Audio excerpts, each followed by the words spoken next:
जय भारत वंदे मातरम। साथियों, प्रतिनिधि में आपका स्वागत है। मैं हूं कराड़ा गांव से योगी माथुर।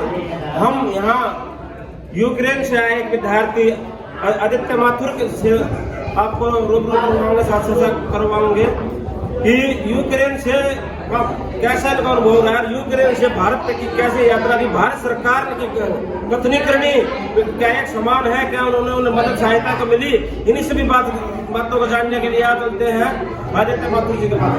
आपको बहुत बहुत धन्यवाद। भारत में लौटने पर आपको ढेरों शुभकामनाएं, और जो भारत सरकार ने आपको जो मदद दी है कृपया उसके बारे में बताएं, और वहाँ का कैसा माहौल है, किस तरह से आपने अपने आप को सुरक्षित रखा और किस तरह से अपनी आवाज़ भारत सरकार तक पहुँचाई और उन्होंने सुनी, ये बताइए। वहाँ पर हालात शुरुआत में काफ़ी बिगड़ रखे थे, तो वहाँ पर हमारे हरदीप सर हैं जो इंडियन स्टूडेंट्स के लिए प्राइम कॉन्ट्रैक्टर हैं, तो उन्होंने सारा बेड़ा उठा रखा था। वहाँ करीब 5,000 ज़्यादा बच्चे थे, उनका 2 टाइम का खाना, रहना, उन्हें बंकर्स में पहुँचाना। वहाँ हर बिल्डिंग के नीचे बंकर्स बने हुए मॉल, तो वहाँ रखा गया था 4 से 5 दिन के लिए, और सब कुछ हरदीप सर ने संभाला।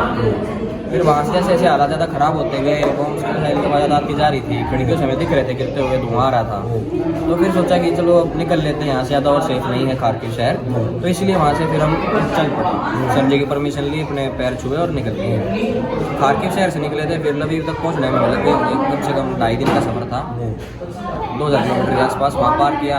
यूक्रेन से क्रॉसिंग की बॉर्डर से, बॉर्डर क्रॉस करते ही जैसे हंगरी शहर पहुँचे, हम हंगरी देश पहुँचे, तो वहाँ भारत सरकार के रिप्रेजेंटेटिव थे, वहाँ पर इंडियन एम्बेसी से लोग थे जो खुद भी काफ़ी मेहनत कर रहे थे। लगभग 3-4 दिन से सोए नहीं थे, उनकी दिख रहा था होगी मेहनत से लगे हुए थे, मतलब बच्चों की सहायता करना। वहाँ से पूरा पैसा पहुँचाया गया, सारा रहना, खाना, पहुँचाना, सारा सब कुछ सरकार के अधीन था। उन्होंने वहाँ बिल्कुल काफ़ी मदद की और हमें सुरक्षित हमारे देश में लेके आए। तो कितने दिन से आपकी भी में खार्किव में थे जी हमें करीब 2.5 महीने हो गए। दिसंबर में गए थे MBBS के कोर्स के लिए। सुनने में आया है कि वहाँ फंसे भारतीय नागरिकों को सर्विसमैन हो या विद्यार्थी, उनको निःशुल्क अपने विमान से भारत भेजे गए हैं, क्या ये बात सही है? जैसे हम लोग यूक्रेन से भारत जाते हैं, किसी भी दूसरे देश में जो हमारे खुली हुई थी, रोमानिया, स्लोवाकिया, पोलैंड, हंगरी, तो हर देश में पहुंचने के बाद वहाँ इंडियन एम्बेसी के लोग, भारत सरकार के लोग मौजूद थे। वहाँ हमारे पैर रखते, हमारा सारा खाना, रहना, पीना, रुकना, पहुँचाना, भारत तक हम फ्लाइट में लेके आए, वहाँ पर ट्रेन के खर्चे सब कुछ था, सारा सरकार ने उठाया था हमारे। यहाँ तक का खर्चा सरकार ने उठाया है।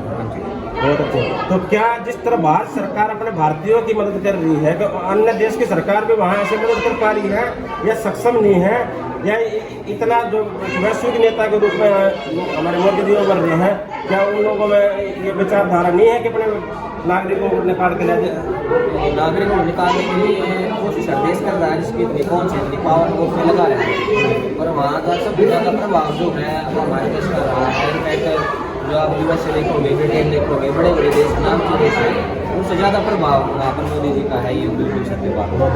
अपने शब्दों में मोदी जी को क्या संदेश देना चाहोगे? बहुत बहुत धन्यवाद आपका, हमारे घर बचाने के लिए धन्यवाद, आपको निकालने के लिए हमारी बहुत बहुत धन्यवाद। ये जो विद्यार्थी तो आए हुए हैं, उनके स्वागत समारोह में यहाँ पर कराड़ा गांव के भगत सिंह कॉलोनी के पास हवन का आयोजन किया गया। ऐसे तो साहब आए, और इसके मुख्य कर्णधार जो हमारे लाला माथुर जी हैं, जुझारू, जागरूक और देश धर्म संस्कृति की रक्षा के लिए चिंतन रहते हैं, प्रगतिशील रहते हैं, उनसे जानकारी लेते हैं। लाला भाई, आपका बहुत बहुत धन्यवाद। जिस प्रकार से अब हमारे भाई ने, भतीजे ने, बेटी ने जो बताया है कि केंद्र सरकार ने किस प्रकार से इनकी सुरक्षा की, यहाँ तक आने की, खाने पीने की, हवाई सफर या अन्य, इनके कोई चार्ज नहीं लगे, परंतु जो सरकार आज के समय में हमारी जो पूरे वर्ल्ड में पूरी दुनिया देख रही है, लोग मान रही है, उसको कि अपने भारत के अंदर उसको टांग खींचने का कार्य कर रही है। अच्छे काम की प्रशंसा होनी चाहिए, देश उन्नति करेगा, और हम ही इस देश में रहते तो हम भी उन्नति करेंगे। अपनी पद प्रतिष्ठा तो छोड़ दो, जो जैसा है उसके बारे में वैसा बताओ। ये अच्छा कार्य किया है तो इस सरकार का सहयोग करना चाहिए। और रही बात दूसरी, जो सरकार की, जो पिछली सरकार थी, उसकी जो गलत नीतियाँ है, उसके विषय में आप सभी को, देशवासियों को अवगत करवाना चाहता हूँ। आज हमारा ये भतीजा, हमारा पुत्र, हमारा बेटा जो आया है यूक्रेन से, मौत के मुंह से आया है, इसको अनेकों शुभकामनाएं। परंतु जो मूल जड़ है वो क्या है, ये क्यों गया था वहाँ पर, ये सोचने का विषय है। ये MBBS की तैयारी कर रहा था डॉक्टर बनने के लिए, क्यों गया था, अब ये प्रश्न आ जाता है। क्योंकि यहाँ पर जो भारत के अंदर जो इसका कोर्स है 1.5 करोड़ के आसपास हो जाता है इसका कोर्स का, जो इसकी जो फीस वगैरह या साल जो होती है, जो भारत में उसी कोर्स को करेगी। और बाहर जो होगा अन्य कंट्रियों में जो होता है उसका कॉस्ट जो 20 से 25 लाख में ही हो जाता है। देखो गरीब आदमी कहाँ जाएगा। और पिछली जो सरकार थी, जो प्रकार प्राइवेट मेडिकल जो कॉलेज है वो यहाँ पर 1.5 करोड़ रुपये लेती है। तो जो गलत नहीं किया सरकार की, पिछली सरकार की, उनको ये सरकार ठीक करे और हमारा जो भाई बंधु है यहाँ से ना जाए, इस पे काम करने की आवश्यकता है।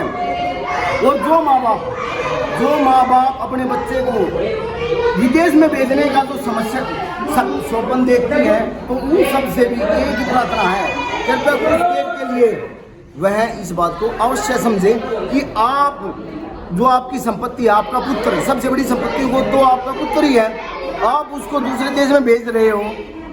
वो क्या वहाँ पर जाने के लिए उनको स्वतंत्रता मिल जाती है और वो कुछ दिन बाद, ऐसे कुछ सालों बाद वहाँ पर उनको ग्रीन कार्ड मिल जाता है। आपका पुत्र आपने पाल पोस कर अपने मुंह का निवाला भी अपने पुत्र को खिलाया और वो कहाँ गया, विदेश के लिए तैयार किया, पैसे कर्जा लिया, प्लॉट बेचा, मकान बेचा, सब कुछ बेच दिया रिश्तेदारों पे पैसे लेकर के, और वो कहाँ भेज दिया आपने, दूसरे देश में। और वहाँ पर क्या, जैसा देश वैसा भेष।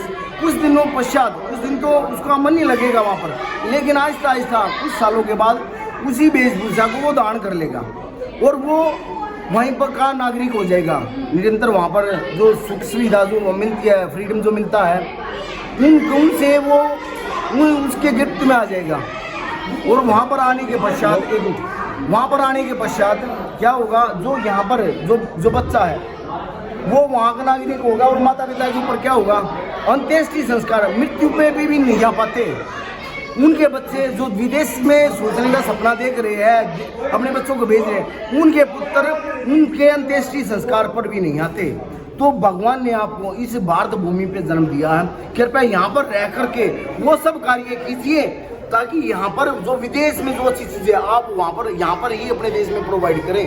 और माँ भारती ही आपको अपनी गोद में शरण देगी। जैसे ये भाई आया, कहाँ आया, यहाँ पे आना होगा जहाँ आपको जन्म दिया है, जिस माँ भारती की गोद में आप रहे हो, कहीं जाओ है यही स्थान। तो इस माँ भारती को ध्यान में रखते हुए यहीं पर रह करके कार्य करें। और जो MBBS का जो भी भाई सपना देख रहे हैं, मैं सभी से एक आग्रह करना चाहूँगा हाथ जोड़ के, जो हमारे चरक ऋषि है और बागवट ऋषि है, कृपया करके उनके विषय में अध्ययन अवश्य करें। ना उसमें पैसा लगता ना कुछ हो, यहीं पर सब कुछ हो जाएगा। तो इसी वाणी के साथ मैं अपनी शब्दों को समाप्त करता हूँ। धन्यवाद। बहुत बहुत धन्यवाद। बहुत महत्वपूर्ण विषय को लल्ला भाई ने उठाया कि हाँ, सब कुछ यहीं सीखने आते थे, क्या सांस्कृतिक, क्या वैदिक, क्या आध्यात्मिक, क्या आयुर्वेदिक और पंचगव्य, योग, ध्यान, साधना, इन सभी चीज़ों को यहाँ सीखने आते थे।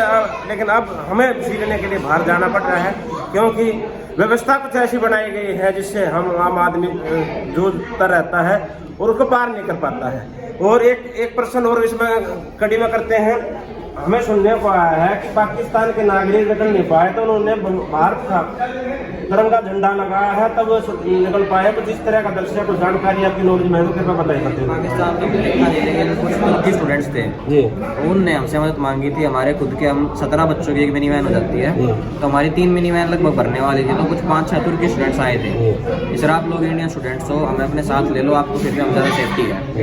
तो ये बिल्कुल वो था कि मतलब इंडियन स्टूडेंट्स को हाथ नहीं लगा सकते, ना यूक्रेनियन और ना रशियन लोग। तो वो लोग भी हमारे पास आए, हमने भाई करके बैठा लिया माँ जी। तो आप इसका श्रेय किसको देना चाहते हो, जो आज नरेंद्र मोदी को देना चाहते हैं? तो इतना बार कुछ डांस है हमारे कंट्री का, उसकी वजह से। ठीक, चलो बहुत बहुत धन्यवाद। ऐसी ही और सत्य तथ्य के आधार पर नई रोचक जानकारियों से आपको अवगत कराते रहेंगे। सत्य और न्याय का प्रत्येक पृथ्वी दर्पण चैनल आप देखते रहिए। जय हिंद, जय भारत, वंदे मातरम।